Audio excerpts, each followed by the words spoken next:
சபை உருவாக்கப்பட்டதோடைய நோக்கம் என்ன அப்படின்னு பார்த்தீங்கன்னா, இயேசு ரொம்ப தெளிவாக சொல்லிட்டு போயிடுவார் ஒரே லைனில், நான் வருமளவும் என்னை நினைவு கூறும்படி இதை செய்யுங்கள்.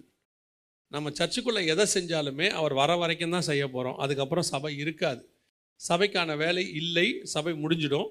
ஸோ அதனால் எப்படி இயேசு முதலாவது வந்துட்டு போன உடனே இஸ்ரவேலுடைய தேவாலயம் முடிஞ்சிடுச்சு, இப்போ அவங்க ஆலயமே இல்லை பாருங்கள், இடிச்சிட்டார். அதாவது நியாயப்பிரமாணம் முடிஞ்சிருச்சுன்னு அர்த்தம். அதே மாதிரி தான் இப்போ இயேசு இரண்டாம் முறை வரும்பொழுது அதற்கு பிறகு உண்மையான சபைகள் இருக்காது, கர்த்தரை ஆராதிக்கிற உண்மையான சபைகள் இருக்காது. எனவே சபை என்பது இயேசு வருகிற வரைக்கும் தான் இருக்கும். நல்ல ஊழியர்கள் இயேசு வருகிற வரைக்கும் தான் இருப்பார்கள். நல்ல ஊழியங்கள் இயேசு வருகிற வரைக்கும் தான் நடக்கும், அதுக்கு மேலே நடக்காது. ஆனால் சபை என்பது இயேசு வருகிற வரைக்கும். அப்போ சபை அவருக்கான ஒரு ஆயத்தப்படுகிற சபையாகத்தான் நாம் என்ன செய்யணும், காணப்பட வேண்டும். ஒரு வசனத்தை நீங்கள் வாசியுங்கள். வெளிப்படுத்தின விசேஷம் 22ஆம் அதிகாரம் 17வது வசனத்தை வாசிங்கள்.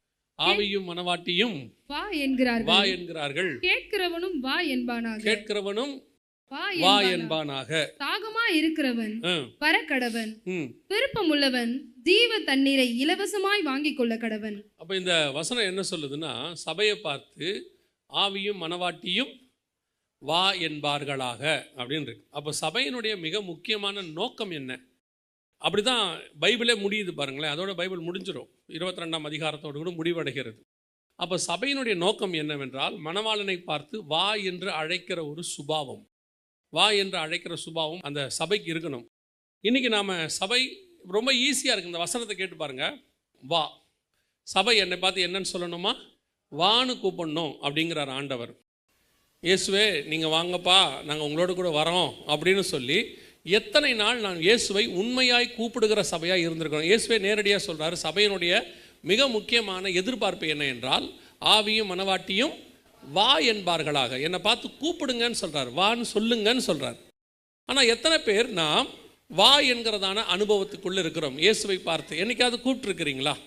இயேசுவே வாங்கப்பா அப்படின்னு சொல்லியிருக்கிறீங்களா அப்படின்னு பார்த்தா இருக்காது.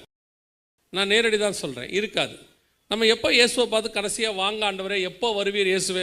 இப்போ சாரணவரஜம்மா சொல்கிறாங்க, எப்போ வருவீர் இயேசுவே, ஏங்கி உள்ள உம்மை தேடுதே அப்படிம்பாங்க. எத்தனை பேர் இயேசுடைய வருகைக்கு ஆயத்தப்பட்டவர்களாக இருக்கிறோம், தேடுகிறோம், கூப்பிட்டுருக்குறோம்? கேட்கறதுக்கு ரொம்ப ஈஸியாக இருக்குது. இயேசுவை பார்த்து வான்னு சொல்லுன்னு ஆண்டவர் சொல்கிறாரு. ஆனால் நம்ம வான்னு சொல்லியிருக்கிறோமா? வான்னு சொல்கிறதுக்கான அந்த ஒரு ஆயத்தம், அந்த ஒரு விருப்பம் நமக்கு இருக்கா? முதல்ல இன்றைக்கி நம்ம இயேசுவை வான்னு சொல்கிறதே கிடையாது. லாஸ்ட்டாக எத்தனை தடவை, எத்தனை நாளைக்கு முன்னாடி, எத்தனை மாதத்துக்கு முன்னாடி, எத்தனை வருஷத்துக்கு முன்னாடி நான் இயேசுவை பார்த்து வாங்கன்னு சொல்லியிருக்கிறேன். ஏன் நான் வான்னு சொல்லலை? வான்னு சொல்லாததுக்கு என்ன காரணம் பாருங்கள். வெளிநாட்டில் கணவர் வேலை செய்வார். நிறைய கணவர்கள் வெளிநாட்டில், சவுதி அரேபியாவில், அங்கே இங்கே பல நாட்டில் வேலை செய்கிறாங்க. இப்போ கணவர் அங்கே வந்து, நானும் வெளிநாட்டில் வேலை செஞ்ச ஆள் தான். அப்போ அங்கேருந்து ஃபோன் பண்ணுவாங்க கணவர்கள். ஃபோன் பண்ணும்போது அங்கே இருக்கிற சிச்சுவேஷன் அல்லது அங்கே இருக்கிற பிரச்சனை அல்லது மனைவி பிள்ளைகளை பார்க்கணுங்கிற ஆசை ரொம்ப இருக்கும் அவங்களுக்கு. அப்போ சில கணவர்கள் அங்கேருந்து ஃபோன் பண்ணும்போது என்ன பண்ணுவாங்கன்னா, பேசும்போது மனைவி கிட்ட சொல்லுவாங்க, பேசாமல் நான் ஊருக்கு வந்துடலான்னு இருக்கிறேம்மா அப்படின்னு சொல்லுவாங்க. இங்கே இருக்க முடியல, என்ன செய்யலாம், ஊருக்கு வந்துடலான்னு இருக்கிறேன் அப்படின்னு சொல்லுவாங்க. 2 வகையான மனைவிகள் இருக்கிறாங்க, சரியா?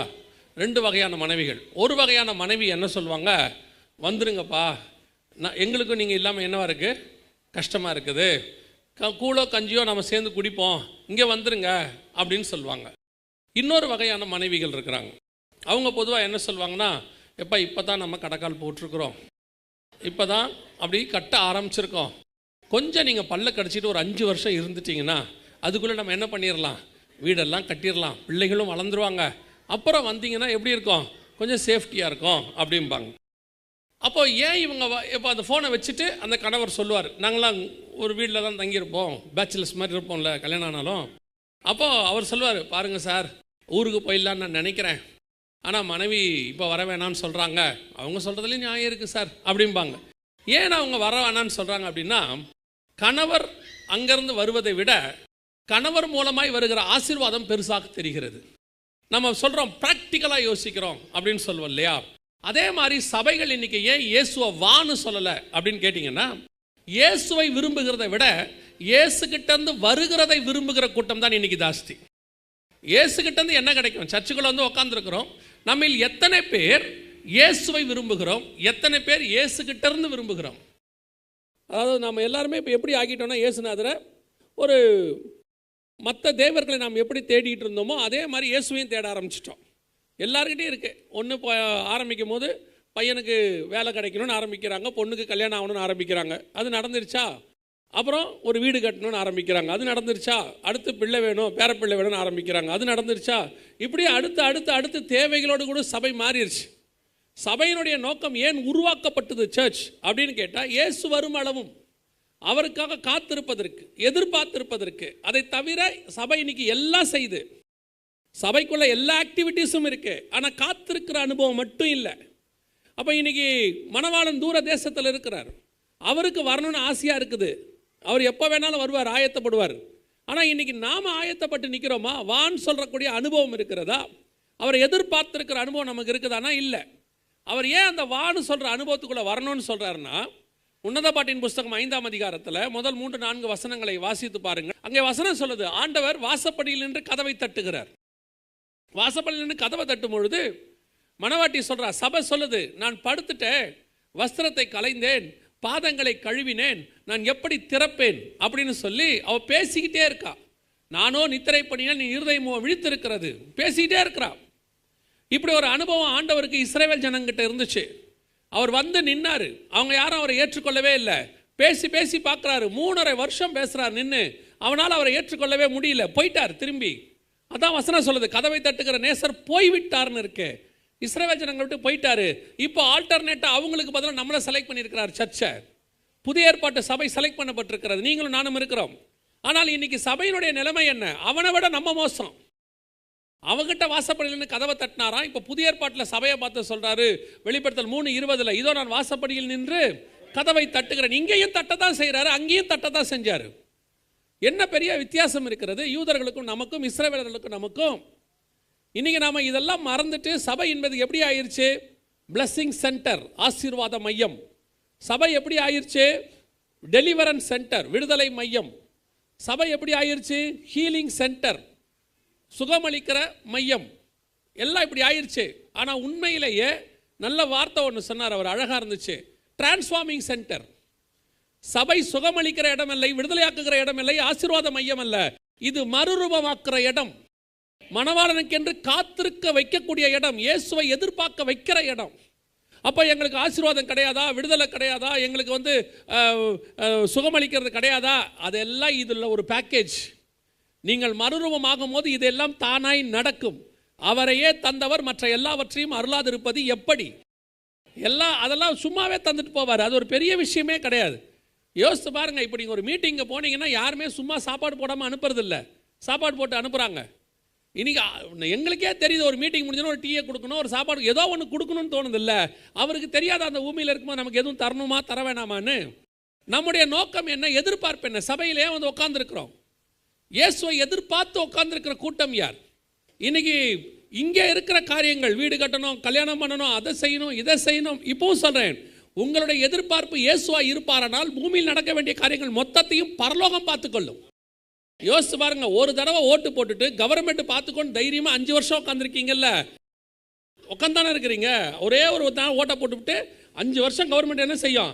அது பார்த்துக்குதோ பார்த்துக்கலையோ ஒரு நம்பிக்கையோடு உட்காந்துருக்கீங்கல்ல, நைட் நிம்மதியாக தூங்குறீங்கல்ல, காலையில் தண்ணி வரும், காலையில் பால் வரும், அரசாங்கம் பார்த்துக்கும், மழை பெஞ்சா வெள்ளை தண்ணி அவங்க எடுத்து விட்டுருவாங்க, கேட்குறோம்ல, ஒரு நம்பிக்கை இருக்குல்ல. ஒரு 5 வருஷம் இருக்கிற அரசாங்கத்தின் மேலே உங்களுக்கு இவ்வளோ நம்பிக்கை இருக்குமானால், நித்திய அரசாங்கத்தை நம்பி நாம் வாழ்ந்து கொண்டு இருக்கிறோம், நமக்கு எவ்வளவு நம்பிக்கை இருக்கணும்? இன்னைக்கு நமக்கு என்ன, இந்த பூமிக்குரிய காரியங்கள் மேலே தான் ஆசை. அவரை வான்னு கூப்பிட்றதில்ல, அவரே வரனாலும் இவன் வேணான்னுறான். அப்படியானால் நம்ம என்னைக்கு இயேசுவை பார்த்து வான்னு சொல்ல போகிறோம்? கேட்கறதுக்கு சிம்பிளாக தான் இருக்குது, வான்னு. ஒரு நாளாவது வான்னு சொன்னீங்களா?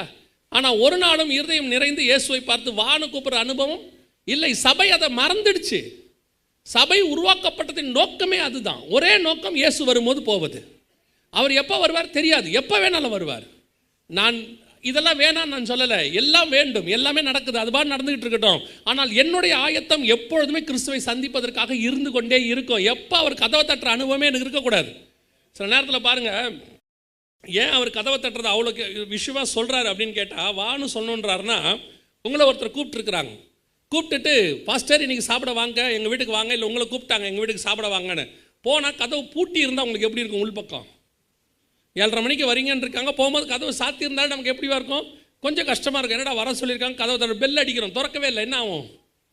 அடிச்சுக்கிட்டே இருக்கிறோம், திறக்கலை. அதுவே நமக்கு மனசு கஷ்டமாக இருக்கும். வரன்னு சொல்லிட்டு இவன் பாட்டு கதவை போட்டு உள்ளே உட்காந்துருக்காங்க. நம்ம என்ன எதிர்பார்க்குறோம்? வான்னு சொல்ல போது அவங்க எப்படி இருக்கணும்? நம்மளை வரவேற்கிறதுக்கு காத்திருக்கணும்னு ஒரு எதிர்பார்ப்பு இருக்குல்ல.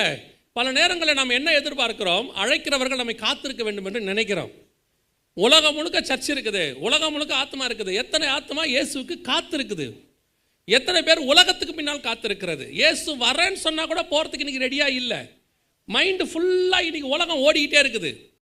எப்படியாவது வீடு கட்டணும், பிள்ளைக்கு கல்யாணம் பண்ணணும், எதிர்காலத்தில் அதை பண்ணணும், இதை பண்ணணும், வேலையில் ப்ரொமோஷன் வேணும், அது இப்படி ஏதோ ஒன்று பிசாசு அழகாக மைண்டில் போட்டு விட்டான், பிஸி ஆக்கி விட்டான்.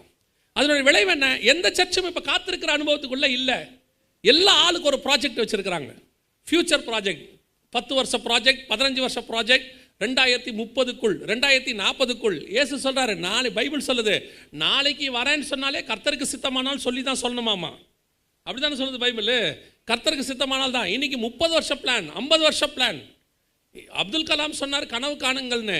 இப்போ அவர் உலகத்தார் காண்றாங்களோ இல்லையோ, நம்மால் பெரிய கனவுல இருக்காங்க.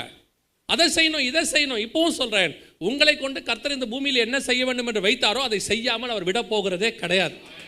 ஏன்னா அது இன்னைக்கு நேற்று போடப்பட்டதெல்லாம் கிடையாது. உலக தோற்றம் முதல் உங்களை தெரிந்து கொண்டார்னு வசனம் சொல்லுது. தாயின் கருவில் உருவாகும் போதே தெரிஞ்சுக்கிட்டாரு. என்னமோ இன்னைக்கு நேற்று அவர் பிளான் போட போறாரு. 5 ஆண்டு கால திட்டம்லாம் ஆண்டவர்கிட்டே கிடையாது. அதாவது 5000 ஆண்டு கால திட்டம் உலக தோற்றம் போதே போட்டு முடிச்சிட்டாரு. உங்களுக்கு எனக்கும் நாம் செய்ய வேண்டிய பார்ட் என்னன்னு, இந்த பார்ட்டெல்லாம் அவர் பார்த்துப்பாரு. நான் காத்திருக்கிறவனாய் காணப்பட வேண்டும். நீங்கள் பாருங்க, நீங்கள் ஃப்ளைட்டில் போகும்போதோ ட்ரெயினில் போகும்போதோ என்னைக்காவது நீங்கள் அந்த டிரைவருக்கு ஜோம் பண்ணிக்கிட்டே போயிருக்கிறீங்களா? அதை பற்றி என்னைக்காவது கவலைப்பட்டிருக்கிறோமா? நம்மளோட நம்பிக்கை என்ன? அந்த ஆள் கொண்டு போய் காலையில் திருச்சியில் நம்மளை சேர்த்துருவார். நம்ம பாருன்னு தூங்குறோம், எவரோ ஒருத்தர் எழுப்புறாரு, திருச்சி வந்துருச்சு. அதை விட நிம்மதியாய் தேவ சமூகத்தில் நாம் காத்திருக்க வேண்டும். ஏன்னா அந்த டிரைவரை விட மேலாய் நடத்துகிறவர் ஒருவர் இருக்கிறார். இன்னைக்கு மொத்த டென்ஷனையும் போட்டுக்கிட்டு அப்படியே நாம என்னை எதிர்பார்த்து காத்தோம் இயேசுவை. எத்தனை சபை காத்திருக்கிறது சொல்லுங்க? மணவாட்டி சபை மட்டும் காத்திருக்கும். 2வது, ஒரு சபை அவரை காத்திருக்கிற சபையாக இருக்க வேண்டுமானால் என்ன செய்ய வேண்டும் ஆண்டவர் சொல்றார். வாசிங்க, அதே வெளிப்படுத்தின விசேஷம் 21ஆம் அதிகாரம் 2வது வசனத்தை வாசிங்க.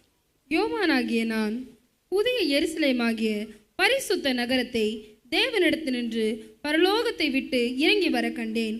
அது தன் புருஷனுக்காக அலங்கரிக்கப்பட்ட மணவாட்டியை போல ஆயத்தமாக்கப்பட்டிருந்தது. தன் புருஷனுக்காக அலங்கரிக்கப்பட்ட மணவாட்டியை போல. அந்த வசனம் எவ்வளவு அழகா இருக்கு பாருங்க. தன் புருஷனுக்காக அலங்கரிக்கப்பட்ட மணவாட்டி அப்படின்னு இருக்கு. நான் இப்போ ஸ்பிரிச்சுவலாக கேட்குறேன், இன்னைக்கு சபை அலங்காரமாக இருக்கிறது, ஆனால் யாருக்கேற்ற அலங்காரம் இருக்கிறது? சபை என்றால் மணவாட்டி. மணவாட்டி எப்படி இருக்கணுமா? புருஷனுக்கேற்ற அலங்காரம். இன்னைக்கு சபை தேவனுக்கேற்ற அலங்காரத்தில் இருக்கிறதா? சபையை அலங்காரம் பண்ணக்கூடியதா? நான் அலங்காரம்னா இந்த அலங்காரத்தை சொல்லவே இல்லை. வசனம் தெளிவாக சொல்லுது, பரிசுத்த அலங்காரத்துடனே அவரை. இன்னைக்கு சபைக்குள்ள கர்த்தருக்கேற்ற பரிசுத்த அலங்காரம் இருக்குதா? இயேசு காலத்தில் ஆலயம் எப்படி இருந்துச்சா? மத்திய 21 சொல்லுது, கொள்ளையர் கூடார மாதிரி இருந்துச்சான், கல்லர் கொகை அப்படி இருந்துச்சான். இப்போ அப்படிலாம் இல்லை. சபையினுடைய அலங்காரம் வெரி ஒஸ்ட். சர்ச்சை எப்படி நடத்தணுங்கிற டிசைன் பைபிளில் இருக்கு. ஏன் இஷ்டப்படி நடத்துறதுக்கு சபை கிடையாது, கர்த்தர் இஷ்டப்படி நடத்துறதுக்கு தான் சர்ச். நான் ஏன் இஷ்டப்படி எப்படி நடத்த முடியும்? யோசிச்சு பாருங்க. ஆண்டவர் எழுதி கொடுத்துட்டு போயிருக்கிறார். ரொம்ப அழகா இருக்கும். எஸ்தரை கொண்டு போய் என்ன செஞ்சாங்களாம், 7 தாதிமார் கையில் ஒப்படைச்சானா. ஏகா ஒப்படைச்சிட்டு சொன்னானா, ராஜாக்கு ஏற்ற மாதிரி எஸ்தரை என்ன பண்ணுங்க, அலங்காரம் பண்ணுங்க. வசனம் சொல்லுது, 6 மாதம் வெள்ளை போலத்தினாலும் 6 மாதம் அந்த சுகந்த வர்க்கத்தினாலும் ஸ்திரீகளுக்குரியதான அந்த அலங்காரத்தினால 6 மாதமும் அவளை சுத்திகரிப்பு செய்யுங்க. 12 மாதமும் ராஜாக்கு ஏற்ற மாதிரி மாற்றுங்க. எஸ்தருக்கு ஏற்ற மாதிரி மாற்றுறதில்ல, ஏகாக்கு ஏற்ற மாதிரி மாற்றுறதில்ல, சுற்றி இருக்கிறவங்களுக்கு ஏற்ற மாதிரி மாற்றுறதில்ல, ராஜாக்கு பிடிச்ச மாதிரி மணவாட்டியை மாற்றணும். இன்னைக்கு சபை கிறிஸ்துவுக்கு ஏற்ற அலங்காரத்தில் இருக்கிறதா? கிறிஸ்துவுக்கு பிடிச்ச மாதிரி இருக்குதா? சபைக்குள்ள இருக்கக்கூடியதான இன்னைக்கு ஆக்டிவிட்டிஸாக இருக்கட்டும், ஆர்டர் ஆஃப் சர்வீஸாக இருக்கட்டும், ஆராதனைகளாக இருக்கட்டும், சபைக்குள்ள நடக்கக்கூடிய களியாட்டங்களாக இருக்கட்டும், எது கிறிஸ்துவுக்கு ஏற்ற மாதிரி இருக்கிறது? கிறிஸ்து விரும்பக்கூடிய அளவில் இருக்கிறதா? இன்னைக்கு 2 வகையான அலங்காரம் இருக்கிறது சபைக்குள்ள. ஒன்று வசனம் சொல்லுது, புருஷனுக்கு ஏற்ற அலங்காரம். நான் இன்னொன்று சொல்றேன், ஆனால் வருத்தப்படாதீங்க, ஆனால் வசனத்தில் உள்ளதான் சொல்றேன். வாசிங்க, வெளிப்படுத்தின விசேஷம் 17ஆம் அதிகாரம் 4வது வசனத்தை வாசிங்க. அந்த ஸ்திரீ ரத்தாம்பரமும் சிவப்பான ஆடையும் தரித்திருந்து பொன்னினாலும் ரத்தினங்களினாலும் முத்துக்களினாலும் சிங்காரிக்கப்பட்டு தன் வேசித்தனமாகிய 2வது அலங்காரம் இருக்குது. இதுவும் ஸ்திரீதானமா, இதுவும் சபதானமா, இதுவும் அலங்காரம் பண்ணியிருக்குது. அந்த ஸ்திரீ ரத்தாம்பரத்தினாலும் முத்துக்களினாலும் ரத்தனங்களினாலும் சிங்காரிக்கப்பட்டு இதுவும் அலங்காரம் பண்ணியிருக்கு. இன்னைக்கு 2 வகையான அலங்காரம் இருக்கு. ஒன்று மணவாளனுக்கு ஏற்ற அலங்காரம், இன்னொன்று வேசித்தனத்துக்கு ஏற்ற அலங்காரம், விபச்சாரத்துக்கான அலங்காரம். அப்படின்னா என்னங்க அலங்காரம்? 2 இருக்குது. நீங்கள் பார்த்துருப்பீங்க, 2 வகையான அலங்காரம் இருக்கு. ஒரு மனைவி ஒரு கணவன் வீட்டில் இருக்கிறாங்க. அவங்க யாருக்கு ஏற்ற மாதிரி ட்ரெஸ் பண்ணுறாங்க பொதுவாக அப்படின்னு கேட்டால், நான் தான் சொன்னேன் இன்றைக்கி இருக்கிறவங்க வேறு டைப்பு. பொதுவாக கணவருக்கு பிடிச்ச மாதிரி மனைவிக்கு பிடிச்ச மாதிரி ட்ரெஸ் பண்ணுறது தான் சரியான அலங்காரம். இப்போ சினிமாவில் நடிக்கிறாங்க, அவங்க அலங்காரம் பண்ணுறாங்க. அவங்க அலங்காரத்தினுடைய வித்தியாசம் என்ன? அவங்க சினிமாவில் பண்ணுற அலங்காரம், நான் பண்ணுறது சினிமாவில் மட்டும் சொல்கிறேன், அவங்க பண்ணுறது பார்க்குற எல்லாருக்கும் பிடிக்கணும், அந்த படத்தை பார்க்குற எல்லாருக்கும் பிடிக்கணும், அது ஒரு அலங்காரம். அதனால அவங்க என்ன அருவருப்பாக வேணால் ட்ரெஸ் போடுவாங்க, ஆனால் பார்க்குறவன் பார்த்துக்கிட்டே இருக்கணும். அதுக்கு தான் 2 வகையான அலங்காரம் இருக்கு. ஒன்று என் மணவாளனுக்கு ஏற்ற அலங்காரம், இன்னொன்று வர்றவங்க பார்க்குறவங்க எல்லாருக்கும் பிடிக்கணும். இன்னைக்கு சபை எந்த அலங்காரத்தை செய்கிறது? எப்படிப்பட்ட அலங்காரம் சபைக்குள்ள இருக்கிறது? இயேசுவுக்கு பிடிச்ச மாதிரி சபை நடக்குதா? வர்றவங்களுக்கெல்லாம் பிடிச்ச மாதிரி சபை நடக்குதா? ஊழியம் எப்படி நடக்குது? இயேசுக்கு பிடிச்ச மாதிரியா இல்லை உங்களுக்கு பிடிச்ச மாதிரியா? இதில் 2 ப்ராப்ளம் இருக்கு. முதல் ப்ராப்ளம் விசுவாசிகள்கிட்ட இருக்கு. என்ன விசுவாசி இருக்கு? நீங்கள் சபையை முதல்ல எப்படி பார்க்குறீங்க? சபை என்பது என்ன மாதிரி ஒரு இடம் அப்படின்னு கேட்டிங்கன்னா, நான் சபைக்கு போகிறேன், எனக்கு ஏற்ற மாதிரி ஒரு சர்ச். திருப்பியும் சொல்கிறேன், சபை உங்களுக்கு ஏற்ற மாதிரி இருக்காது. சபையில் சொல்கிறதுக்கு ஏற்ற மாதிரி தான் நீங்கள் மாறணும். அதான் சத்தியம், அதான் ஆக்சுவல் ஃபேக்ட். உங்களுக்கு ஏற்ற மாதிரி என்ன இருக்காது? சர்ச் இருக்காது. ஒரு சர்ச் கூட இருக்காது உலகத்தில் உங்களுக்கு ஏற்ற மாதிரி. ஒருத்தர் என்கிட்ட வந்து சொன்னார், இந்த ஏரியாவில் இருக்கிற எல்லா சர்ச்சுக்கும் போயிட்டேன், ஒரு சர்ச்சு கூட நல்லா இல்லைங்க. நான் சொன்னேன், நீ நல்லா இல்லை. ஏன்? நான் விரும்புகிற மாதிரி சபை இருக்கவே இருக்காது. நான் சபைக்கு ஏற்ற மாதிரி என்ன ஆண்டவர் பரலோகத்துக்கு ஏற்ற மாதிரி மாற்றுறதுக்கு தான் சர்ச்சு வச்சிருக்கிறார். வெளிப்படுத்தின விசேஷம் வாசித்து பாருங்க, ரொம்ப அழகாக சொல்லும். 9ஆம் அதிகாரம் 3வது வசனம் வாசிங்க பார்ப்போம்.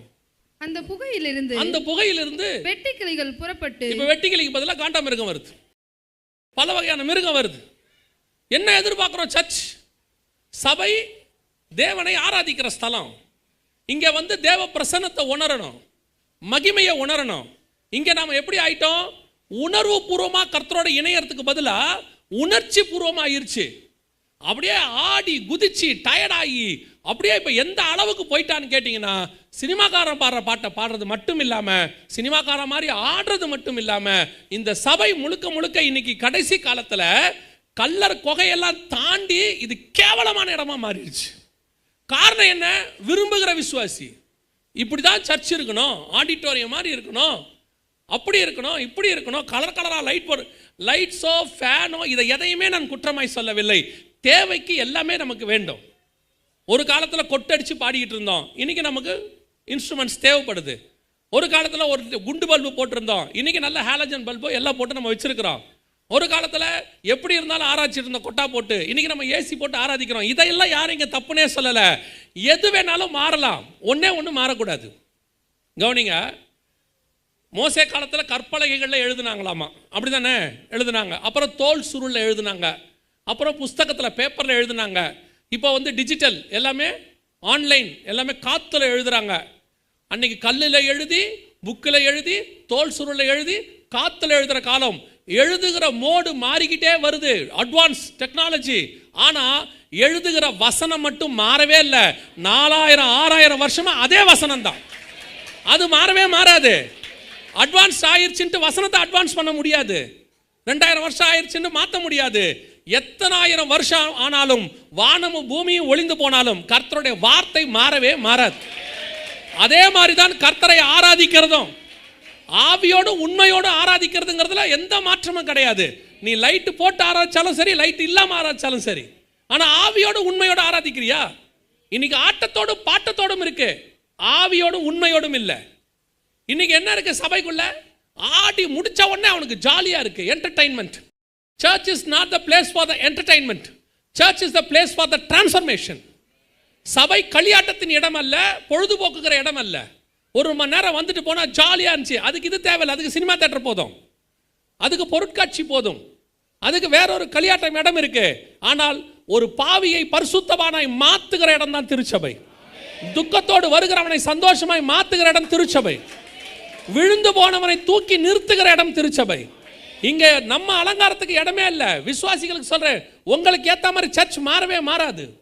சபைக்கு நீங்க ஏன் வந்தீங்க தெரியுமா? ஆண்டவர் சொன்னபடி உங்களை மாத்துறதுக்கு தான் நீங்க சபைக்குள்ள வந்திருக்கிறீங்க. உங்க பையனை எதுக்கு அனுப்புறீங்க ஸ்கூலுக்கு? ஸ்கூலுக்கு எதுக்கு அனுப்புறீங்க? உங்க பையனுக்கு ஏத்த மாதிரி டீச்சர் இருக்கணுமா? உங்க பையனுக்கு ஏத்த மாதிரி ஹெட் மாஸ்டர் இருக்கணுமா? உங்க பையனுக்கு ஏத்த மாதிரி ஸ்கூல் நடக்கணுமா? இல்ல, ஸ்கூல் என்ன சொல்லுதோ அப்படிதான் நீங்க மாறுறீங்க. 8 மணிக்கு வேணா 8 மணிக்கு போறீங்க தானே. யூனிஃபார்ம் போடுனா போடுறீங்க, அப்புறம் பேட்ச் குத்துனா குத்துறீங்க, டை போடுனா போடுறீங்க. இதுக்கு ஃபீஸ் நீங்க கட்டுறீங்க. அவன் சொல்றபடியெல்லாம் செய்யறதுக்கு ஃபீஸ் நீங்க கட்டுறீங்க. கட்ட சொல்ற நேரத்துக்கு ஓடி போய் கட்டுறீங்க. கொஞ்சம் லேட் ஆச்சுன்னா ஃபைனுன்னா போய் ஃபைனோட கட்டுறீங்க. இவ்வளோ தூரம் உங்க பையனுடைய எதிர்காலத்துக்கு சம்பாதிக்கிறதுக்கு வழி சொல்ற இடம், அவ்வளோதான். இல்லைன்னா அவனுக்கு நல்ல பழக்க வழக்கம் சொல்லி கொடுக்குற இடம், அவ்வளோதான். அந்த இடத்துக்கு இவ்வளவு உண்மையாய் நீங்கள் இருப்பீர்களானால் உங்களை நித்தியத்துக்கு நடத்த போகிற இடத்துக்கு நீங்கள் வந்திருக்கிறீர்கள். உங்கள் ஆத்மாவை பரலோகத்துக்கு சேர்க்கிற இடத்துக்கு வந்திருக்கிறீங்க. அதுக்கு நீங்க எவ்வளவு உண்மையா இருக்கணும். அப்ப இங்க சொல்லி கொடுக்கறத நீங்க கேட்கணும். இங்க மட்டும் பாஸ்டர் ஏன் இப்படி எல்லாம் பேசுறாரு, எதுக்கு சர்ச்சில் இந்த மாதிரி எல்லாம் சொல்றாங்க? நீங்க இஷ்டப்படி ட்ரெஸ் பண்ணிட்டு வருவீங்க, இஷ்டப்படி ஆடுவீங்க, சினிமாக்காரனை விட சினிமாக்காரியை விட மோசமா நடந்துப்பீங்க, அரசியல்வாதியை விட மோசமான அரசியல் உள்ள பண்ணுவீங்க. ஆனா உங்களை எதுவுமே கேட்கக்கூடாது, ஒண்ணுமே செய்யக்கூடாது. அதனால நஷ்டம் யாருக்கு தெரியுமா? எங்களுக்கு இல்லை. நான் எப்பவுமே சொல்லுவேன், நாங்கள் உங்கள் ரத்த பழிக்கு நீங்களா இருக்கிறோம். சொல்ல வேண்டியதை சொல்லிட்டோம், ஆனால் பாதிப்பு உங்களுக்கு தான். அந்த காலத்தில் சர்ச்சுக்கு போனா அவங்க சொல்லி கொடுக்கிற கடினமான உபதேசத்துக்கு கீழ்ப்படிஞ்சு அவர்கள் அன்னைக்கு பரலோகத்துக்கு ஆயத்தப்பட்டார்கள். சபை என்பது என்ன? உங்களை பரலோகத்துக்கு ஆயத்தம் பண்ணுகிற இடம். வசனத்துக்கு சொல்லுது, அவன் ஆலயத்துக்கு போவோம் என்ற போது மிகுந்த மன மகிழ்ச்சியாய். ஆனா இன்னைக்கு சபை எப்படி இருக்குது? ஆலயத்தை விட்டு போவோம் என்ற போது மிகுந்த மன மகிழ்ச்சியாய். சபை என்பது அப்படிப்பட்ட இடம் கிடையாது. நாங்கள் ஆராதனைக்கு போகும்போது 8 மணிக்கு ஆராதனைனா 7:30 போயிடுவோம். காரணம் என்ன தெரியுமா? அந்த பாய் போடுறதுல எங்களுக்கு ஒரு இன்ட்ரெஸ்ட் இருக்கும், பெருக்கிறதுல ஒரு இன்ட்ரெஸ்ட் இருக்கும். சேர் போடுறதுல எங்களுக்குலாம் சேர் கிடையாது, அப்போல்லாம் பாய் தான். போயிட்டு அந்த பாயை போட்டு பெருக்கிறதுலேருந்து முடித்த பிறகு பாய் எடுத்துகிட்டு வச்சு வரதில் அதில் ஒரு சந்தோஷம் இருந்துச்சு. அதை பார்க்கிற தேவன் ஒருவர் இருந்தார், அதை பார்த்துக்கிட்டே இருந்தார். உங்களுக்கு தெரியுமா, உங்களோட செலெக்ஷன் எங்கே நடந்துச்சு தெரியுமா? ஊழியக்காரங்களுக்கு அந்த காலத்துலலாம் பைபிள் காலேஜ்லேயே நடக்கலை, சர்ச்சுக்குள்ள அவன் என்ன பண்ணி கொண்டிருக்கிறான் என்பதை கர்த்தர் மேலேருந்து பார்த்துக்கிட்டே இருந்தார். சில நேரத்தில் பாஸ்டர் கூட பார்க்க மாட்டார், தேவன் பார்த்துக்கிட்டு இருந்தார். மோசே யோசுவாவை பார்க்கவே இல்லை, ஆனால் கர்த்தர் யோசுவாவை பார்த்து கொண்டே இருந்தார். அவன் ஆசாரிப்பு கூடாரத்தின் வாசலிலேயே உட்கார்ந்திருந்தான். ஒரு நாள் வந்தது, மோசேக்கு பிறகு யோசுவாவை கர்த்தரே ஆர்டின் பண்ணிட்டார். அதைத்தான் உங்களுக்கு சொல்றேன், நீங்கள் செய்கிற அந்த ஆலயத்தின் மேலே உங்களுக்கு காட்டுற பாசம், கட்டடத்தை மட்டும் நான் சொல்லலை, வரக்கூடிய ஆராதனைக்கு வர்றது ஒரு இன்ட்ரெஸ்டாக வரணும், கடமைக்கு வரக்கூடாது. நீங்கள் சிலர் சொல்லுவாங்க, ஞாயிற்றுக்கிழமை கல்யாணம் வச்சுட்டு யாராவது பத்திரிக்கை கொடுப்பாங்க, அன்னைக்கு சொல்லுவாங்க, இன்னைக்கு ஆராதனை வேற இருக்குது, கல்யாணம் வேற இருக்குது, என்ன பண்ணுறது? நான் சொல்கிறேன், கல்யாணம் வேற ஆராதனை வேற ஆப்ஷனே கிடையாது. கல்யாணம் வச்சா அவங்ககிட்ட பத்திரிக்கை கொடுக்கும் போதே சொல்லிடுவேன், நான்லாம் வர முடியாது. ஏன்? எனக்கு அன்னைக்கு ஆராதனை இருக்கு. நான் கல்யாணத்தை விடுவேன் வெளியே, ஆராதனையை ஒரு நாளும் விட மாட்டேன். இதுதான் கர்த்தருக்கு நாம காட்டுற வைராக்கியம். இன்னைக்கு முதலாவதாக விசுவாசிகளுக்கே அந்த பிரச்சனை இருக்குது. ஏன் கர்த்தருக்கு ஏற்ற அலங்காரம் இல்லை? உங்களுக்கு ஏற்ற மாதிரி சபை நடக்கணும், உங்களுக்கு ஏற்ற மாதிரி செய்தி, உங்களுக்கு ஏற்ற மாதிரி பாட்டு. அப்ப இன்னைக்கு சபை யாருக்கு ஏற்ற அலங்காரம்? யூத்ஸுக்கு சொல்றேன், இது ஆட்டம் பாட்டம் வருகிற இடம் அல்ல, உன்னுடைய ஆத்மாவை மாத்துகிற இடம். உன் விட முடியாத பாவத்தை விட வைப்பதற்கு வழி சொல்லி கொடுக்கக்கூடிய இடம். உன் எதிர்காலத்தை இங்கே ஆண்டவர் கன்ஃபார்ம் பண்ணுவார், உன்னை என்ன பண்ண போறேன்னு சொல்லி. எத்தனையோ பேரை கர்த்தர் உருவாக்குகிற இடம், கர்த்தர் கண்டெடுக்கிற இடம். இது செலக்ட் பண்ற பிளேஸ். சர்ச்சை அப்படிதான் பார்க்கணும். நீங்க உங்க இஷ்டத்துக்கு அப்படி நடக்கணும், இப்படி நடக்கணும். இவ்வளவு நேரம் ஏன் வச்சிருக்கிறாங்க? இதோட முடிச்சிட்டா என்ன? ஒரு இவ்வளோ பாஸ்டரியா 3/4 மணி நேரம் பேசுகிறாரு, ஒரு அரை மணி நேரம் இருந்தால் பத்தாதா? ஏன் இதை போய் நீங்கள் கேளுங்களேன் ஹாஸ்பிட்டலில், ஏன் எங்களை அட்மிட் பண்ணி இத்தனை நாள் வச்சுருக்கீங்க, உடனே டிஸ்சார்ஜ் பண்ணுங்க. அவன் சொல்லுவான், அறுத்து போட்டிருக்கு 6:30 வரைக்கும் வெளியே போக முடியாது. அவன் சொல்கிற காசையும் கட்டிவிட்டு உள்ளே படுத்து கிடக்குறியா? இல்லை அவன் அப்படி தானே இருக்கிய. அவங்க டிஸ்சார்ஜ் பண்ணுற வரைக்கும் போகிறீங்களா? மனசில் இருக்கு கொஞ்சம் டிஸ்சார்ஜ் பண்ணால் நல்லா இருக்குமேனு, ஆனால் பயமும் இருக்கு. அவர் ஒரு டாக்டர்ஸ் அழகாக ஒன்று சொல்லுவாங்க, கூட்டு போங்க, எதாவது நடந்தால் நாங்கள் பொறுப்பு இல்லை. நீங்கள் போறியா? அதுக்கப்புறம் சொல்லுவீங்க, கடவுள் மேலே பார போட்டு இன்னும் 2 நாள் இருந்துகிட்டே போவோம். சும்மா ஐசியூவில் 10 நாள் படுக்க முடியுது, அரை மணி நேரம் வந்து இங்கே உட்கார முடியல உங்களால். உங்களை சொல்கிறேன், அரை மணி நேரம் இங்கே வந்து ஒழுங்காக உட்காருங்க. ஐசியூக்கு போகாமல் பாதுகாக்க கர்த்தர் வல்லமை உள்ளவராக இருக்கிறார். இன்னைக்கு சபை எப்படிப்பட்ட இடமாய் மாறிக்கிட்டு இருக்கு? உங்களுக்கு ஏற்ற அலங்காரம். வேதம் சொல்லுது, புருஷனுக்கு ஏற்ற அலங்காரம். மணவாளனாகிய இயேசு கிறிஸ்துவுக்கு ஏற்ற அலங்காரம் இங்கே காணப்பட வேண்டும். இன்னொரு அலங்காரம் இருக்குதான், வர்றவங்களுக்கு பிடிக்கிற மாதிரி. இது 2வது. ஊழியக்காரர்களுக்கு நான் சொல்கிறேன், நீங்கள் நாளைக்கு ஊழியத்துக்கு வந்தாலும் சொல்கிறேன், இன்றைக்கி நிறைய பேர் ஊழியத்துக்கு ஒப்பு கொடுத்தவங்க உட்காந்துருப்பீங்க. ஊழியத்துக்கு வந்தவங்க சொல்கிறேன், வர்றவனுக்கு ஏற்ற மாதிரி அலங்காரம் ஒரு நாளும் கூடாது. உங்களுக்கு ஏற்ற மாதிரி நான் பிரசங்கத்தை மாற்றிட்டேன்னா நான் செத்தேன்னு அர்த்தம். வசனம் சொல்லுது, இன்னும் நான் மனுஷனை பிரியப்படுத்துகிறவனா இருந்தால் தேவனுக்கு ஊழியக்காரன் அல்லவே. நான் கர்த்தரை பிரியப்படுத்துறதுக்கு தான் ஊழியத்துக்கு வந்தேன். கர்த்தர் என்ன சொல்கிறாரோ அதை தான் செய்யணும். விசுவாசி இப்படி நினைக்குது, விசுவாசி அப்படி நினைக்குது. சில விசுவாசி வந்து சொல்லத்தான் செய்யும், பாஸ்டர் நீங்கள் ஏன் இப்படி பண்ணால் என்னன்னு சொல்லணும், பண்ண முடியாதுன்னு சொல்லணும். அது சொல்லக்கூடியது நல்ல பணம் கொடுக்குற விசுவாசியாக இருக்கும், தசமாம் காணிக்க கொடுக்குற விசுவாசியாக இருக்கும். அதை கர்த்தரே அனுமதி கொடுப்பார் சொல்கிறதுக்கு. ஏன் தெரியுமா? கர்த்தர் பார்ப்பார் நம்மளை, பணக்காரன் பேச்சை கேட்குறானா நம்ம பேச்சை கேட்குறானா, அதிக தசமாங்க கொடுக்குறவங்க பேச்சை கேட்குறாங்களா நம்ம பேச்சை கேட்குறாங்களா, ஆண்டவர் பார்ப்பாரு. சொல்லிடணும், உங்கள் இஷ்டத்துக்கு சர்ச்சை நடக்காது, கர்த்தர் சொல்கிறபடி தான் சபை நடக்கும். சிலர் வந்து உங்ககிட்ட சொல்லுவாங்க, ரொம்ப ஸ்ட்ராங்காக பேசாதீங்க, கொஞ்சம் சாஃப்டாக பேசுங்க. நிறைய ஊழியக்காரங்க இங்கே தான் ஃபெயிலியர். விசுவாசிக்கு ஏற்ற மாதிரி மாறுறது.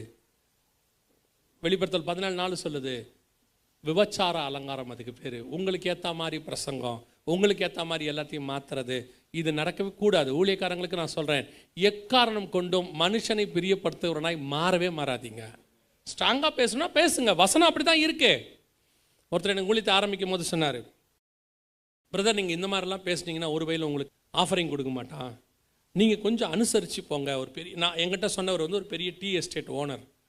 முதல் மீட்டிங் எனக்கு அதுதான். அந்த மீட்டிங் முடிச்சுட்டு போயிட்டு இருக்கும்போது அந்த டீ எஸ்டேட் ஓனர் என் தோள் மேலே கை போட்டு சொன்னார். அப்போவே அவருக்கு 60 வயசு. நான் சொல்கிறது வந்து 22 வருஷத்துக்கு முன்னாடி சொல்கிறேன். அப்படியே தோள் மேலே கை போட்டு என்கிட்ட சொன்னார், பிரதர் இந்த மாதிரிலாம் பேசுனீங்கன்னா ஒரு வயலும் காசு கொடுக்க மாட்டான், நீங்கள் கொஞ்சம் அனுசரித்து போங்க, அமைதியாக அப்படி போங்க, கொஞ்சம் பாலிஷாக பேசுங்க, அப்போ தான் ஆஃபரிங் வரும்னு. அப்போ எனக்கு ஆவியானவர் சொன்னது, அன்றைக்கே ஆவியானவர் என்கிட்ட சொன்னது, அவன் பேச்சை கேட்காத, நீ சத்தியத்தை பேசு, கொடுக்க வேண்டியதை நான் தரேன் உனக்குன்னார். இப்போவும் சொல்லுவேன், சத்தியத்தை பேசுறதுக்காக மட்டும்தான் ஊழியக்காரனை கர்த்தர் கூப்பிட்டுருக்கிறார். அவனுடைய தேவைகளை பரலோகம் பார்த்து கொள்ளும். இப்போவும் நான் சொல்வேன், என் அளவில், எல்லா மீட்டிங்கிலும் சொல்லுவேன், இந்த மீட்டிங்கிலும் சொல்கிறேன், என் அளவில் கர்த்தர் என்னை ராஜா போனதாக வச்சிருக்கிறார். எனக்கு ஒரு குறையும் கிடையாது. கர்த்தர் என்னை சந்தோஷமாக தான் வச்சிருக்கிறாரு, நிம்மதியாக தான் வச்சிருக்கிறாரு. எனக்கு இருக்கிற பெரிய நிம்மதியில் ஒன்று என்ன தெரியுமா? சத்தியத்தை பேசுகிறது. யாருக்காகவும் எதுக்காகவும் மாற்ற முடியாது. மனுஷனை பிரியப்படுத்துகிறனால உங்களுக்கு ஏற்ற மாதிரி நிறைய சபைகள் இன்றைக்கி அப்படி மாறிக்கிட்டே இருக்குது. விசுவாசியை திருப்திப்படுத்துறதுக்காக அவங்களுக்கு ஏற்ற மாதிரி டைமிங், அவங்களுக்கு ஏற்ற மாதிரி பிரசங்கம், அவங்களுக்கு ஏற்ற மாதிரி இன்ஃப்ராஸ்ட்ரக்சர் எதுவுமே மாறாது, ஒன்றும் மாறாது. கர்த்தர் என்ன சொல்கிறாரோ அந்த அலங்காரம் தான் சபையில் இருக்கும். கர்த்தர் விரும்புகிறபடி இருக்கும். வரவனெல்லாம் திருப்திப்படுத்தவே முடியாது. இன்றைக்கி சர்ச் அப்படி மாறிடுச்சு. வரவங்களை திருப்திப்படுத்துகிற மாதிரி பிரசங்கம், அப்படியே காதுக்கினிய மாதிரி பேசி, நீ கவலைப்படாத, நீ அவன் என்னவா இருந்தாலும் சரி, நீ வாலாகாமல் தலையாவாய், அடுத்த வருஷம் 1000 மடங்கு, அதெல்லாம் கொடுக்க மாட்டார். ஆண்டவருக்கு எல்லாம் தெரியும். யாரை எப்போ ஆசீர்வதிக்கணும்னு ஆண்டவருக்கு நல்லா தெரியும். துன்மார்க்கனை கொண்டு வந்து மேலே எப்போ உட்கார வைக்கணும்னு தெரியும். அவனை எப்போ கீழே தள்ளணும்னு ஆண்டவருக்கு தெரியும்.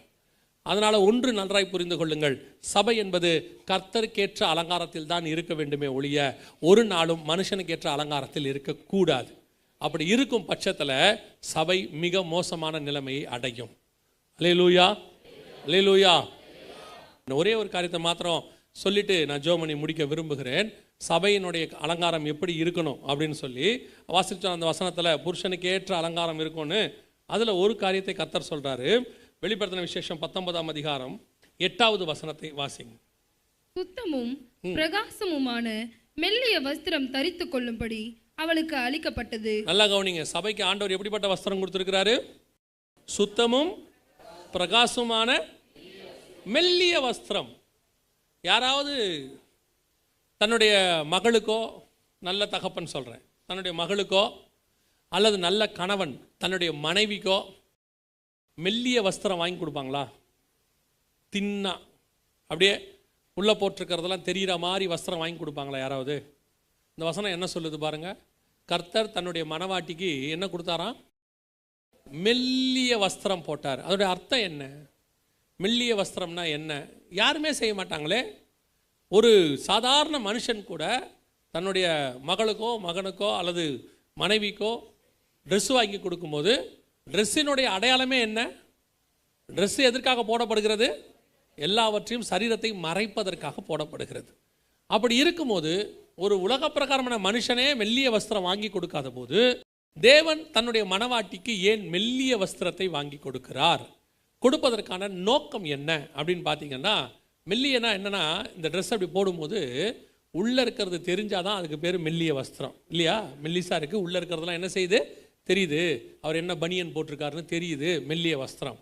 நான் எப்போ மெல்லிய வஸ்திரத்தை அலோ பண்ணுறேன்னு தெரியுமா?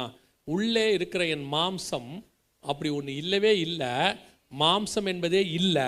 இப்போ பாரு, மேலே போட்டிருக்கிற வஸ்திரத்தை பார்த்தீங்கன்னா உள்ளே இருக்கிறது தெரியாதுன்னா எவ்வளோ மெல்லிய வஸ்திரத்தையும் நான் போட முடியும்.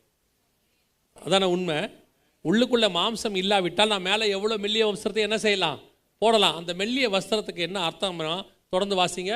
அந்த மெல்லிய வஸ்திரம் பரிசுத்தவான். என் மேலே கர்த்தருடைய நீதி இருக்கும் பொழுது உள்ளே மாம்சமே இருக்காது. மாம்சம் இல்லாதபடிக்கு கர்த்தர் என்னுடைய வஸ்திரத்தை மெல்லியதை போட்டிருக்கிறார். என் மேலே எனக்கு கர்த்தருக்கு நம்பிக்கை இருக்க தெரியுமா?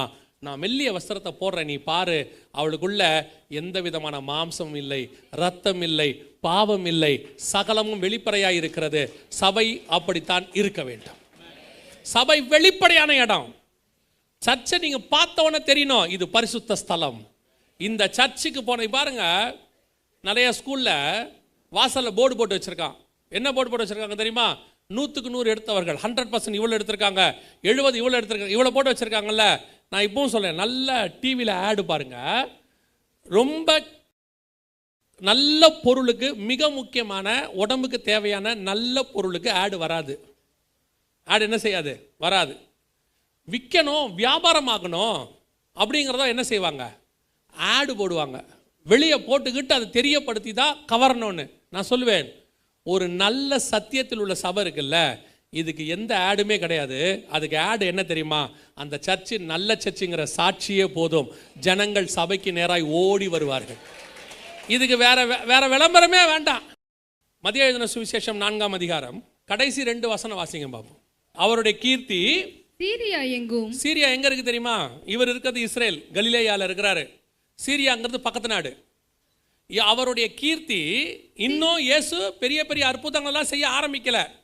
இது 4ஆம் அதிகாரம் தான், முதலாவது பிரசங்கத்தை தான் முடிச்சிருக்கிறாரு. இருளில் இருக்கிற ஜனங்கள் பெரிய வெளிச்சத்தை கண்டார்கள் என்று ஏசாயா தீர்க்கதரிசியால் உரைக்கப்பட்டது நிறைவேறும்படி அப்படி நடந்ததுன்னு சொல்லி இயேசு மனம் திரும்புங்கள் பரலோகராஜ்யம் சமீபத்திற்கு என்று சொன்னார். முடிக்கும் போது அவருடைய கீர்த்தி சீரியா தேசம் எங்கும் பிரசித்தமாயிற்று.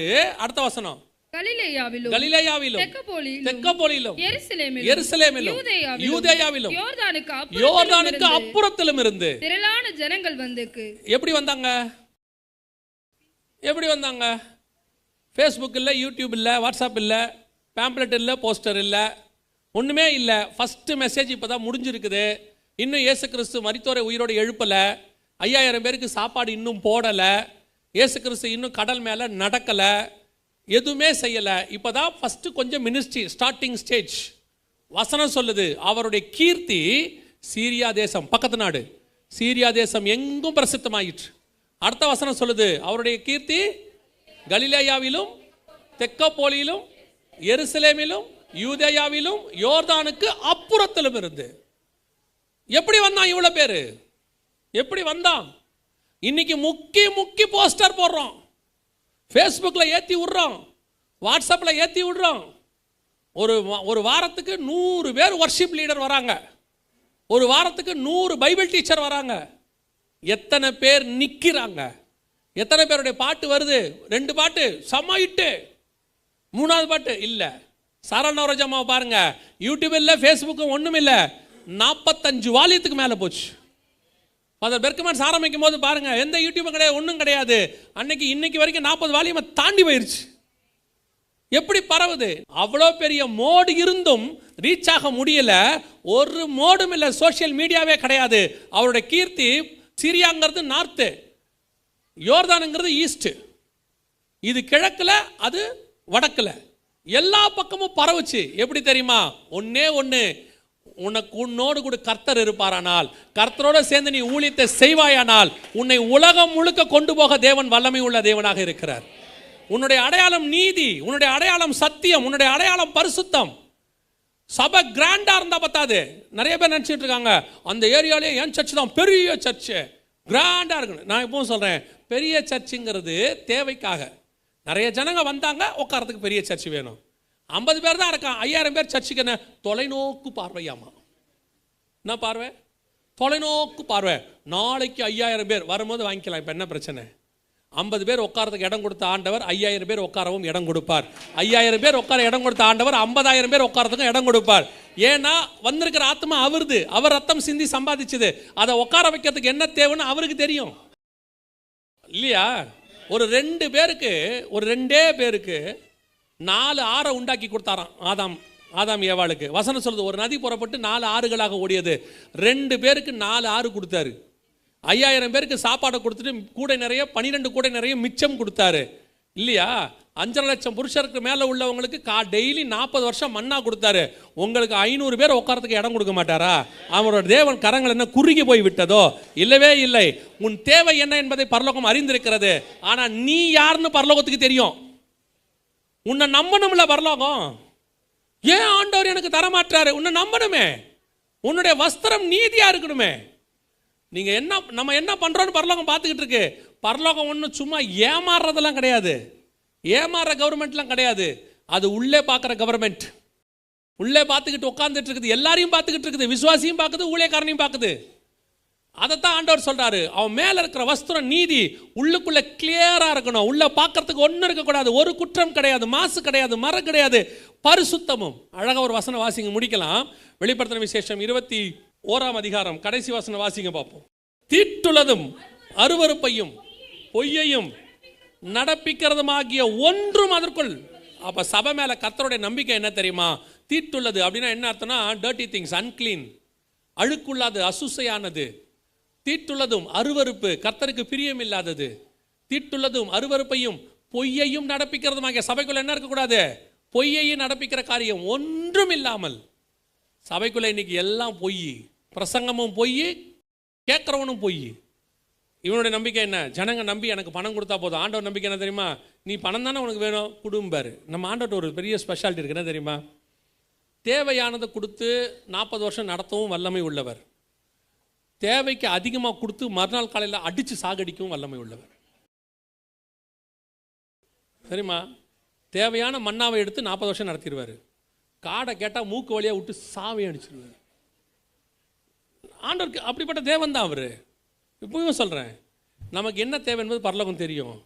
பரலோகம் நான் நம்புறது, பரலோகம் கிள்ளி கொடுத்தாலே நமக்கு அள்ளி கொடுத்தா மாதிரி. புரியுதா? அவர் கை ரொம்ப பெருசுங்க. புரியுதா? அவர் ஒரு மழையை சும்மா கொடுத்துட்டாருன்னு வச்சுக்கோங்க, சைனாவே காணாம போயிடுது, 3 டேம் நிரம்பிடுது. யோசிச்சு பாருங்க, நோவா காலத்தில் அதே மழையை கொடுத்து க்ளோஸும் பண்ணார். நமக்கு அதே மழையை கொடுத்து வாழ வைக்கிறார். அவரால் எல்லாமே முடியும். அவருக்கு தெரியும் எவ்வளோ கொடுத்தா இவனுக்கு போதும், எதை கொடுத்தா அவன் கரெக்டாக இருப்பான், எதை கொடுத்தா இவனுக்கு இது சரி. ஆண்டவருக்கு தெரியும். நமக்கு தான் ஆசை, பெரிய ஆசை. நம்ம ரோட்டில் 2 வீலரில் போகிறதா கரெக்டாக இருக்கும். நம்மால் கேட்பான், எனக்கு ஒரு கார் கொடுங்க ஆண்டவரே. ஆண்டவர் கேட்பார், இப்போ கார் கொடுத்தா எங்கடா நிறுத்துவ? கார் கொடுக்கக்கூடாதுன்னு நான் உங்களுக்கு சொல்லலை, கொடுக்க வேண்டிய காலம் வரும்போது கொடுப்பாரு. அந்த ரோட்டில் 2 வீலர் தான் போகும். அதுலேயே நம்ம குடும்பத்தோட 2 தடவை கீழே விழுந்துட்டோம். அந்த ரோட்டில் கார் எங்கே போகும்? அதாவது இப்பவும் சொல்கிறேன், கார் கூடாதுன்னு இல்லை. உனக்கு கார் கொடுக்கணுன்னா அதுக்கு பெட்ரோல் போடுற அளவுக்கு உன் பொருளாதாரத்தை மொத்தம் கர்த்தர் உயர்த்துவார். அதை நிற்க வைக்கிறதுக்கு ஒரு இடம் கொடுப்பாரு. ஏன்னா அப்போ தான் நீ நிம்மதியாக தூங்க முடியும். பாருங்க, அதான் ஆசீர்வாதம்னு பேர். வேதனை இல்லாமல் இருக்கும். இப்பவும் சொல்கிறேன், உனக்கு எனக்கும் எது ஆசீர்வாதமோ அந்த ஏற்ற நேரத்தில் கர்த்தர் கொடுப்பார். அல்லேலூயா. இதுக்காக நான் என் ஊழியத்தை மாற்றி, என் பிரசங்கத்தை மாற்றி, நீங்கள் அது ஆகி கதறி ஆண்டவர் பார்க்குறாரு. வேணாம், அது வேண்டாம். நான் சொல்கிறபடி நீ செய். நான் உன்னை பார்க்கும்பொழுது உன்னிடத்தில் எந்த குற்றமும் காணப்படக்கூடாது. சபையினுடைய அடையாளம் கட்டிடம் அல்ல. சபையினுடைய அடையாளம் அலங்காரம் அல்ல. திருப்பியும் சொல்கிறேன், சபையினுடைய அலங்காரம் கூட்டம் அல்ல. என் சர்ச்சுக்கு இத்தனை பேர் வராங்க, 10,000 பேர், 8,000 பேர், எத்தனாயிரம் பேர் வராங்கிறது முக்கியம் இல்லை. எத்தனாயிரம் பேர் பரலோகத்துக்கு இங்கிருந்து வராங்கிறது தான் முக்கியம். எத்தனாயிரம் பேர் உள்ளே வராங்கிறதே முக்கியம் இல்லையே. நம்மளுடைய கூட்டத்துக்கு ஜனங்க வராங்க, இதெல்லாம் ஓட்டா மாறும்னு ஒரு அரசியல்வாதி நினைச்சானா அவனை மாதிரி முட்டாள் உலகத்திலே அவனும் இல்லை. அப்படி நம்பி ஏமாந்தவன் எத்தனையோ பேர் இருக்கான். எத்தனை பேர் நம்ம கிட்ட வராங்கிறது முக்கியம் இல்லை, எத்தனை பேர் இங்கிருந்து பரலோகத்துக்கு வராங்கிறது தான் முக்கியம் இல்லையா. நிறைய பேர் கிரௌடை வச்சு ஏமாந்துடுறாங்க. எவாஞ்சலிஸ்ட் கிரௌடை வச்சு ஏமாந்துறாரு. இப்பவும் சொல்றேன், எங்கிட்ட 50 பேர் வந்தாலும் சரி, அந்த 50 பேரும் பரலோகத்துக்கு போவாங்கிற ஒரு கன்ஃபர்மேஷன் இருக்குல்ல, அதுதான் ஒரு சபையினுடைய சக்சஸ். அப்ப என் சபையினுடைய அடையாளம் என்ன தெரியுமா? கட்டடம் அல்ல, கூட்டம் அல்ல, அலங்காரம் அல்ல. என் சபையினுடைய அலங்காரம் பரிசுத்தம், என் சபையினுடைய அடையாளம் பரிசுத்தம். இந்த சர்ச்சுக்கு போனால் சத்தியம் கிடைக்கும், இந்த சர்ச்சுக்கு போனால் கண்டிப்பாக பரலோகத்துக்கு போயிடலாம், அந்த பாஸ்டர் சத்தியத்தை சத்தியமாக பேசுகிறாரு அப்படின்னு ஒரு நம்பி உன் சபைக்குள்ளே கால் வைக்கிறாமல்ல, அதுதான் சபையினுடைய சக்சஸ். அந்த சக்சஸை ஒரு ஊழியக்காரனும் சபையும் வாங்கணும். இவ்வளோ பேர் வந்திருக்கீங்கல்ல, அப்போ ஏன் வந்திருக்கிறோம்? அதான் சபையினுடைய சக்சஸ். இந்த சர்ச்சுக்கு போனால் கண்டிப்பாக சத்தியம் கிடைக்கும். ஜாலியாக இருக்கிறதுக்கு சர்ச்சுக்கு வரக்கூடாது. அப்போ பார்த்தீங்கன்னா ஒரு கூட்டம் ஜாலியாக வரும், ஆனால் ஒரு கூட்டம் கூட பரலோகத்துக்கு வராது. எத்தனை பேர் இஸ்ரேலிருந்து புறப்பட்டாங்க, எகிப்துக்கு புறப்பட்டாங்க, எத்தனை பேர் போனாங்க? 2 பேர் போனாங்க. எத்தனை பேர் புறப்படுறாங்கன்றது முக்கியம் இல்லை, எத்தனை பேர் பண்டிகை கொண்டாடினாங்கன்றது முக்கியம் இல்லை, எத்தனை பேர் கண்ணுக்குட்டிக்கு முன்னாடி ஆடினாங்கன்றது முக்கியம் இல்லை, எத்தனை பேர் களியாட்டம் பண்ணாங்கன்றது முக்கியம் இல்லை, எத்தனை பேர் போய் கடைசியாக போய் சேர்ந்தாங்கிறது தான் சக்சஸ். நம்ம சபையை பொறுத்த வரைக்கும் எப்படி இருக்கணும் தெரியுமா? சொல்லி முடிக்கிறேன், கவனிங்க. என் சபைக்குள்ளே ஒருத்தன் காலை வச்சுட்டானா அவன் கண்டிப்பாக பரலோகத்துக்கு போவான். அந்த கன்ஃபர்மேஷன் எனக்கு இருக்குன்னு இருக்கு பாருங்க, அதுதான் சக்சஸ். ஒரு ஸ்கூலுக்குள்ளே போய் சேர்க்கும் போது நம்ம நம்பிக்கை என்ன தெரியுமா? என் பையன் படித்து நல்லபடியாக வந்துடுவான். ஒரு ஹாஸ்பிட்டலுக்கு ஏன் நம்ம தூக்கிட்டு ஓடுறோம் தெரியுமா? அந்த டாக்டர்கிட்ட போனால் கண்டிப்பாக அவனை பிழைக்க வச்சிருவாருன்ற ஒரு நம்பிக்கை. அந்த நம்பிக்கை சபை மேலே வரணும். என் சபைக்கு வந்தால் கண்டிப்பாக நான் பரலோகத்துக்கு கூட்டிகிட்டு போயிடுவேன். அந்த நம்பிக்கை ஜனங்களுக்கு வரணும். இந்த சபைக்கு போங்க, சத்தியம் இருக்கும், ஜனங்க பரலோகத்துக்கு போவாங்கிற நம்பிக்கை வரணும். அதுதான் ஒரு மனவாட்டி சபையினுடைய அலங்காரம், அதுதான் நீதி அலங்காரம். ஆண்டவர் சொல்றார், பாரு என் சபையை பாரு, நீதியை போட்டு மூடி இருக்கேன், அங்கே மாம்சம் இல்லை, அங்கே அருவருப்பானது இல்லை, தீட்டானது ஒன்றுமில்லை, பொய்யை நடப்பிக்கிற காரியம் ஒன்றுமில்லை. என் சபை கர்த்தருடைய மனவாட்டி. அல்லேலூயா. இப்படிப்பட்ட சபை தான் கர்த்தரை பார்த்து சொல்ல முடியும், வான்னு சொல்ல முடியும். அல்லேலூயா. யார் வாசலில் காத்திருப்பா தெரியுமா? அலங்காரம் முடிச்சவங்க தான் வாசலில் காத்திருப்பாங்க இல்லையா? சில நேரத்தில் பாருங்க, பாஸ்டர் வந்துட்டாரும்பாங்க. மனைவி சொல்லுவாங்க, போய் கூப்பிடுங்க, நான் தலை மட்டும் வாரிட்டு வந்துடுறேன்பாங்க. ஏன்னா அவங்க எல்லா வேலையும் பார்த்துருப்பாங்க, அப்போ தான் ரெடி ஆகிட்டு இருப்பாங்க. கடைசி நேரத்தில் தலை வாரிட்டு இருப்பாங்க. பாஸ்டர்லாம் வந்து உட்காந்துருவார், வந்து இவங்க ஓடி வருவாங்க, சாரி பாஸ்டர் இப்போ தான் தலை வாரிட்டு வந்தேன். ஏன்? அலங்காரம் முடியல, வர்றதுக்குள்ளே அவர் வந்துட்டார். ஆனால் ஆண்டவர் எதிர்பார்க்கறது என்ன தெரியுமா? நான் வரும்போது என் கூட்டம் அலங்காரம் பண்ணுகிற கூட்டம் அல்ல, ஆயத்தப்படுகிற கூட்டம் அல்ல, ஆயத்தப்பட்ட கூட்டம், காத்திருக்கிற கூட்டம், அவரை வரவேற்கிற காத்திருக்கிற கூட்டமாய் நீங்களும் நானும் மாற வேண்டும். அல்லேலூயா. நாம் ஜெபிக்க போகிறோம். எல்லாம் எந்திரிக்கலாமா தேவ சமூகத்தில்? உங்களை நீங்கள் ஆராய்ந்து பாருங்க. கிறிஸ்து வரும்போது அவரை சந்திக்கிற கூட்டத்தில் நான் இருப்பேனா? அவர் பார்க்கும் பொழுது உண்மையும் உத்தமம் உள்ளவனே என்னை பார்த்து கூப்பிட்டுருவாரா? அதுதான் ரொம்ப முக்கியம். இருக்கிறதுலே ரொம்ப மோசம் என்ன தெரியுங்களா? இயேசுவை அறியாமல் கேள்வியே படலை அப்படின்னு சொல்லி ஒருத்தன் நரகத்துக்கு போயிட்டானா கூட அவன் பாவம், இயேசுவை தெரியல அதனால் போயிட்டான்னு சொல்லலாம். சபைக்குள்ளே வந்து ஒருத்தன் நரகத்துக்கு போனால் எவ்வளோ மோசம். இயேசுவை அறிஞ்சு அவர் தான் தேவன்னு தெரிஞ்சு பரலோகத்துக்கு போகிறதுக்கு அவர் தான் வழின்னு தெரிஞ்சு, ஆனால் நீ ஆயத்தப்படாமல் கைவிடப்பட்டினா, நரகத்துக்கு போயிட்டினா, அதை விட மோசம் வேறு ஒன்றுமே இல்லை. உங்களை ஆராய்ந்து பாருங்க. உலகத்தில் இருக்கிற எல்லாத்த விட மேன்மையான இடம் சர்ச். உலகத்தில் இருக்கிற 800 கோடியில் உங்களை வேறு பிரித்து ஆண்டவர் கொண்டு வந்து உள்ளே உட்கார வச்சிருக்கிறார். எவ்வளோ பெரிய நிலமாக இருந்தாலும் அது கோதுமையாக மாறிடுச்சுன்னா அந்த நிலத்தை விட்டு அதை பிரித்து கொண்டு வந்து குடோனில் வச்சுருவாங்க. அப்படி குடோனில் வச்ச கோதுமை மணி தான் அது தேவன் கரத்துக்கு போகும். அப்படி தான் கர்த்தர் உங்களை கொண்டு வந்து இந்த களஞ்சியத்துக்குள்ளே வச்சிருக்கிறார், வேறு பிரித்து கொண்டாந்துருக்கிறார். இங்கே வந்தும் நீ ஆயத்தப்படாமல் இருந்தீங்கன்னா அதை விட மோசம் வேறு ஒன்றுமே இல்லை. ஆண்டவர் நல்ல ஒரு சபையை கொடுத்துருக்கிறார், இத்தனை ஆண்டு காலம் நடத்தி இருக்கிறார். நீங்கள் தேவனுக்கு முன்பாக எப்பொழுதும் சபைக்கு வரும்போது கடமைக்கு வரக்கூடாது, சந்தோஷமாக வரணும். சபைக்கு வரும்போது எதிர்பார்ப்போடு வரணும். இன்றைக்கி கர்த்தர் என் கூட பேசுவார், இன்றைக்கி என்னை கர்த்தர் மாற்ற போகிறாரு, கர்த்தர் என்னை உருவாக்க போகிறாரு, அந்த எதிர்பார்ப்போடு வரணும்.